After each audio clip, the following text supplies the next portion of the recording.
Dari materi yang disampaikan tadi oleh Andani, Fandi, sama Angel, menurut kalian kira-kira ada hubungannya enggak? Materi tentang pentingnya manajemen keuangan untuk bisnis, pengelolaan keuangan, persiapan, penyusunan usul dan penetapan anggaran, ada hubungannya? Di mana hubungannya Eka Villa? Hubungannya apa? Baik-baik saja? Apa intim? Atau intim koreng? Oh, itu kesamaannya ya, sama-sama membahas tentang keuangan. Manajemen keuangan, ada kata keuangan, pasti membahas keuangan. Pengelolaan keuangan, ada kata keuangan, pasti membahas keuangan. Persiapan, penyusunan, ini nggak ada kata keuangan, tapi bahas keuangan ya? Ada ya? Jadi sama-sama membahas keuangan. Kalau ada persamaannya, tentu ada perbedaannya. Kira-kira di mana perbedaannya Harian? Selain tulisannya ya. Sama-sama membahas keuangan, tapi ada sisi bedanya. Ada dimensi yang berbeda. Oke, yang ini dulu. Ini dimensinya di mana ini? Andani. Kemarin kan kita sudah ngobrol wawancara. Dimensinya di mana? Kan kemarin sempat dibandingkan dengan materi yang lain. Punya Angel, apa perbedaannya? Yang umum yang ini apa itu? Ini. Enggak kebalik. Yang ini umum atau sudah spesifik? Sudah spesifik tentang manajemen keuangan. Nah, ini dimensinya di sini. Dimensinya pada manajemen keuangan. Kenapa dikatakan spesifik? Andani. Ada yang tahu? Kenapa manajemen keuangan disebut dimensi spesifik? Ada yang tahu? Karena selain manajemen, ada manajemen yang lain. Ada manajemen anggaran, ada manajemen personalia, ada manajemen sarkas. Ya Mas ya? Kalian diajar guru lain kan ada tentang OTK sarpas, OTK humas, kepegawaian. Itu dimensi-dimensi spesifik. Dan salah satunya adalah manajemen keuangan. Sedangkan materinya Angel ini masih bersifat umum, di pengelolaan keuangan secara umum. Kalau mau tidak, bisa kan kita nggak cuma mengelola keuangan, mengelola sarkas, mengelola humas, mengelola kantor. Jadi pengelolaan keuangan bisa menjadi spesifik. Sehingga kalau dibandingkan dengan manajemen keuangan bisa lebih spesifik lagi, lebih kecil lagi. Kalau dibuat dalam satu kerangka ilmu, ini lebih spesifik lagi. Kalau dibuat dalam kerangka pohon ilmu, pohonnya misalnya tentang manajemen, maka nanti dahannya, kemudian cabangnya, rantingnya, sampai daunnya lebih kecil lagi, lebih spesifik lagi. Begitu. Oke? Kemudian materinya Fandi, apa hubungannya dengan kedua materi ini? Fandi materinya tentang persiapan penyusunan usul dan penetapan anggaran. Ini dua materi sebenarnya ini. Dua materi. Materi yang pertama tentang usul anggaran, materi yang kedua penetapan anggaran. Pertama diusulkan dulu, setelah diusulkan baru ditetapkan. Sekarang digabung dalam satu kalimat, penyusunan usul dan penetapan anggaran. Materinya Fandi. Di dalam kegiatan pengelolaan keuangan ada manajemen keuangan. Di dalam kegiatan manajemen keuangan ada kegiatan penyusunan anggaran. Di dalam penyusunan anggaran ada penyusunan usul dan penetapan anggaran. Understand? Yes. Ada pertanyaan di sini? Belum. Kita lihat sekarang materi tentang pentingnya manajemen keuangan untuk bisnis. Apa pentingnya? Menurut Anda nih ada 4. Perhatikan ya, pegangnya jangan goyang-goyang ya. Jangan sampai gini-gini ya. Mungkin grogi Fandi di antara dua bidadari tadi. Pentingnya manajemen keuangan untuk bisnis, menurut Anda ini ada 4. Satu apa Anda nih? Ya, mengetahui modal yang sudah dikeluarkan. Maksudnya apa Anda nih? Anda nih maksudnya.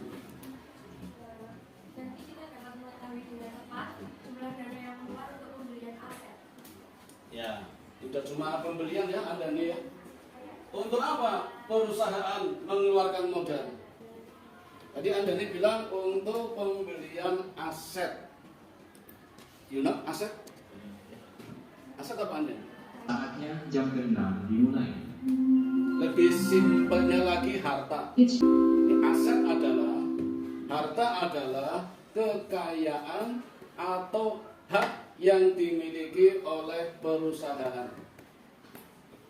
Kalian boleh merekam saya, pakai gambar boleh, suara saja boleh, dicatat juga boleh. Nanti sampai kelas 3, sampai kelas 12 ketemu terus kata aset atau harta. Aset adalah kekayaan atau hak yang dimiliki oleh perusahaan.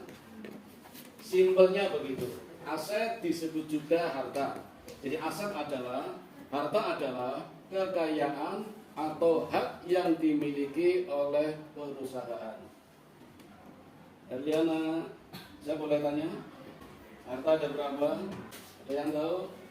Ainuna tahu harta ada berapa? Harta ada berapa jenisnya? Harta ada berapa jenisnya? Macamnya, harta. Kamu kan punya harta kan? Perusahaan punya harta kan? Itu jenisnya ada berapa? Kalau yang pernah membaca, pernah browsing, pernah lihat, coba katakan ada berapa. Iya mas? Ketemu Anuna? Belum ketemu. Udah dicari? Belum ketemu. Udah lapor polisi? Belum. Ya, menurut Anda ini ada dua, harta tetap dan harta tidak tetap. Urutannya saya balik ya. Harta tidak tetap dulu, baru harta tetap. Harta tidak tetap disebut juga harta lancar.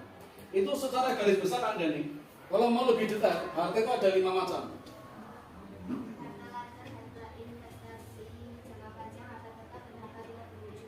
Oh, satu lagi berarti ya. Tadi baru 4. Oke, satu lagi. Harta lain-lain. Other asset. Ada lima ya? Urutannya nih. Harta lancar, harta investasi, harta tetap berwujud, harta tetap tidak berwujud, harta lain-lain. Dapat 4 dari mana Ain? Ya, ada referensinya enggak? Dari siapa, menurut siapa? Ya, nanti jelas ya. Ini menjadi wacana dulu ya. Halo? Kan ada 5 macam. Harta lancar, ingat-ingat dulu.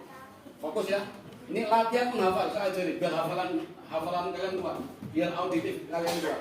Yang pertama harta lancar, ingat-ingat dulu. Lupa nggak apa-apa, tapi diingat. Harta lancar adalah harta yang tingkat likuiditasnya kurang dari 1 tahun. Bisa diterima? Saya ulangi, harta yang tingkat likuiditasnya kurang dari 1 tahun. Ada yang tahu tingkat likuiditas itu apa? Kabila tahu? Likuiditas itu artinya kecepatan mencair jadi uang. Seberapa cepatnya jadi uang itu namanya likuiditas. Ini bisa nggak jadi uang? Bisa dijual. Ini bisa nggak jadi uang? Bisa dijual. HP bisa, buku bisa, sepatu bisa. Nah, barang-barang itu memiliki kecepatan menjadi uang yang berbeda-beda. Lebih cepat yang mana? Itu ada urutannya. Nah, yang cepat jadi uangnya kurang dari 1 tahun itu namanya harta lancar. Itu sudah menjadi usansi dan asumsi.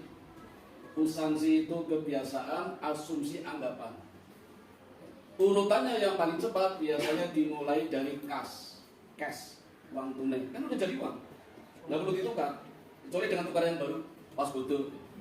Tapi kan sudah sama-sama uang, cash ya, cash. Piutang, persediaan barang, perlengkapan. Ini udah urut ini ya. Nanti ketemu lagi, sementara dihafalkan dulu aja. Lupa nggak apa-apa.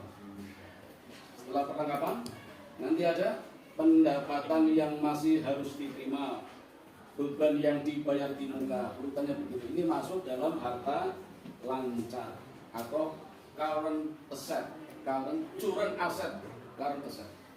Yang pertama. Yang kedua, harta investasi. Investasi, Ayo tahu? Investasi menanamkan modal. Ya, Itu harta yang kedua. Maka nanti ada investasi jangka pendek, investasi jangka panjang. Bedanya apa? Yang jangka pendek, nitik uangnya kurang dari 1 tahun bisa diambil. Yang jangka panjang, ngambil uang yang dititipkan setelah 1 tahun atau lebih, baru boleh diambil. Sesuai dengan perjanjian. Nek janjinya jangka panjang di calon TK tidak boleh kecuali butuh uang banget. Halo? Yang kedua ya? Yang pertama tadi apa Kapela? Ya harta. Insyaallah mari.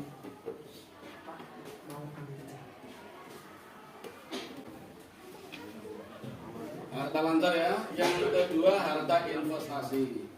Sekarang yang ketiga harta tetap berwujud. Hartanya tetap, ada wujudnya. Disebut tetap karena umur ekonomisnya 1 tahun atau lebih. Umur ekonomis itu apa? Masa pakai. Kira-kira berapa lama barang itu bisa dipakai? Itu namanya umur ekonomis. Kalau dipakai bisa lebih dari 1 tahun, namanya harta tetap. Meja ini sudah berapa tahun? Lebih dari 200 tahun ya? Berarti tetap. Ini lebih dari 1 tahun ya? Nah berarti bukan tetap, lancar. Buku ini lebih dari 1 tahun ya? Berarti tetap. Pasangnya tetap bukan? Oh sana. Ini LCD, LCD, CD. Ini LCD, itu CD. Yang dipakai siapa nih? LCD. Pokoknya pembatasannya itu ya, bisa dipakai setahun atau enggak. Tapi berdasarkan asumsi dan asumsi. Itu harta dan berwujud ya, berwujud. Karena ada yang keempat ainun yang tidak berwujud, yang tidak kelihatan. Tapi dapat dirasakan, ada nilainya. Apa ainun? Dalam akuntansi, dalam keuangan ya, dalam keuangan. Enggak semuanya mau nanti jin debit masuk. Itu kan nggak kelihatan, tapi itu nggak masuk dalam keuangan. Ingat, yang masuk diantaranya 1 goodwill. Goodwill, bukan goodwill itu nama baik. Tiap orang punya nama baik. Prestis, nah, prestise, harga diri. Tiap orang harga dirinya beda-beda. Dino sama Fandi tentu harga dirinya beda-beda.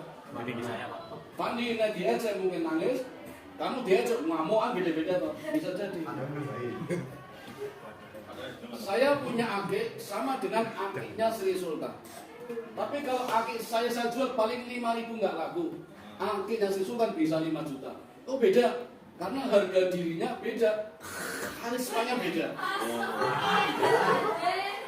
Saya jual akik siapa mau beli? Orang lain. Sultan, ini akik saya, gua ada hutang 5 juta berani. Karena karismanya beda-beda. Karisma. Itu namanya goodwill. Nama baik. Yang kedua apa? Pas tadi udah. Satu kan goodwill. Yang kedua franchise.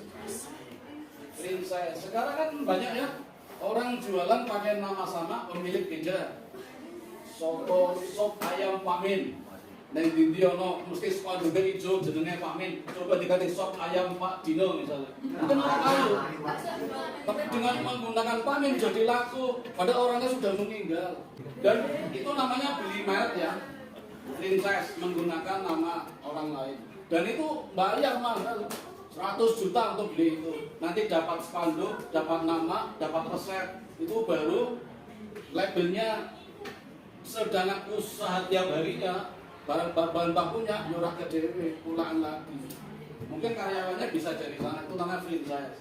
Ini agama di mana-mana namanya sama. Mie gacuan sekarang banyak, bahkan ada yang 24 jam. Cuma harus ganti nama. Dulu kan ada es tuyul, es debet, es pocong, es gendruwo. Sekarang harus ganti nama ya. Karena untuk merek kan harus bagus. Itu namanya franchise. Onde-onde Jawara misalnya, juara. Itu namanya franchise. Tidak kelihatan tapi ada harganya, ada namanya, ada nilainya.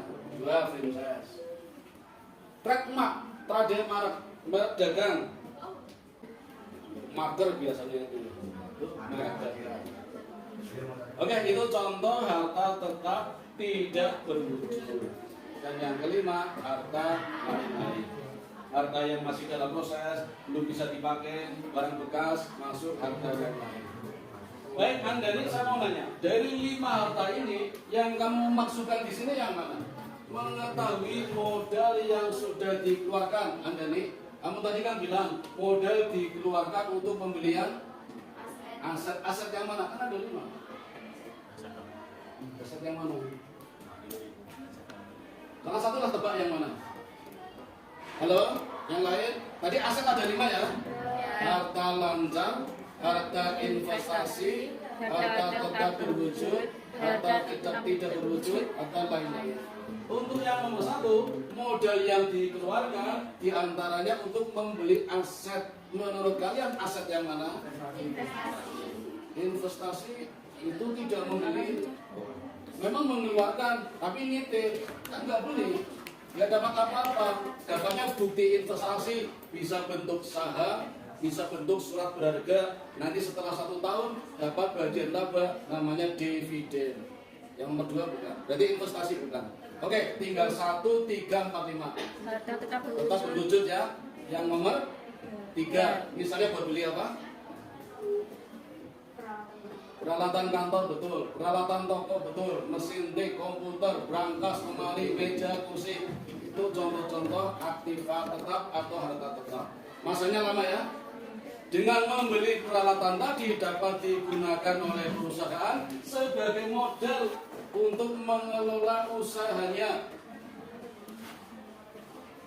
Jasa travel, transportasi, barang modalnya apa? Bis, kendaraan, mobil, nah itu namanya harta tetap.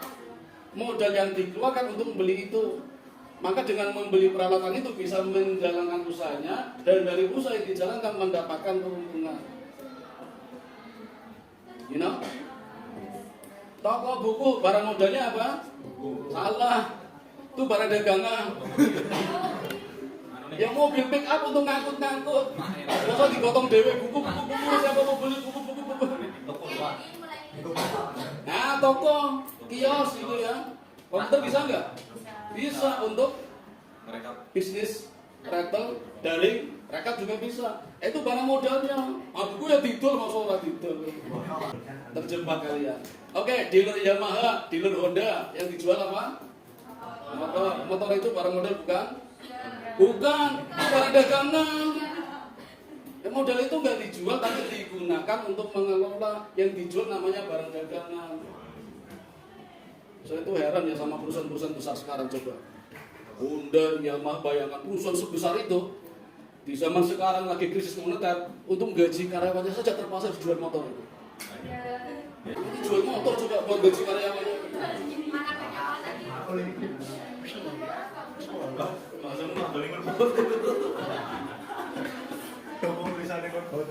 Lanjut ya. Kembali ke arti pentingnya manajemen keuangan untuk bisnis. Masih materinya ada nih. Yang kedua, arti pentingnya apa ada nih? Dapat mengelola kas. Kas itu apa? Tadi udah disebut. Kas itu apa? Kas itu apa? Orang sering bilang cash. Kita bayar cash ya. Uang tunai ini loh. Uang tunai. Cash.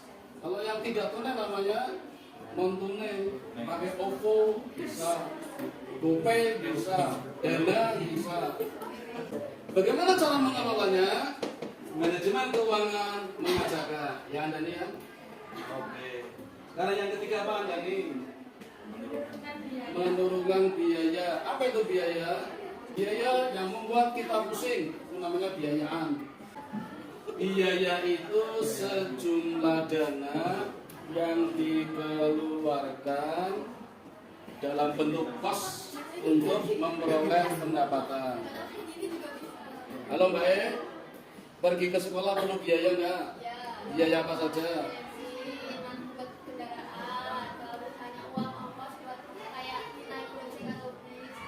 Oke, contoh kecil ya, itu dalam kehidupan pribadimu. Sekarang dalam kehidupan perusahaan pasti mengeluarkan biaya. Misalnya apa? Terus yang dikeluarkan oleh perusahaan, misalnya biaya apa? pegawainya, kemudian barang-barang yang ingin digunakan seperti alat-alatnya, terus sama buat kayak Ya, cukup ya. Di sini ya. Bagaimana cara menurunkan biayanya? Manajemen keuangan mengajarkannya. Bagaimana cara mengajarkannya? Anda ini buat PR ya. Kapan-kapan maju lagi menjawab pertanyaan ini. Bagaimana? Kamu kan baru menyebutkan arti pentingnya adalah 1, 2, 3, 4. Bagaimana caranya? Gali lagi lebih dalam lagi. Termasuk diantaranya adalah perencanaan pajak. Oke, saya di sini dulu materi tentang pentingnya manajemen keuangan untuk Video Baraku sampai di sini silakan tonton ulang lagi. Jika Anda belum paham, sekian terima kasih.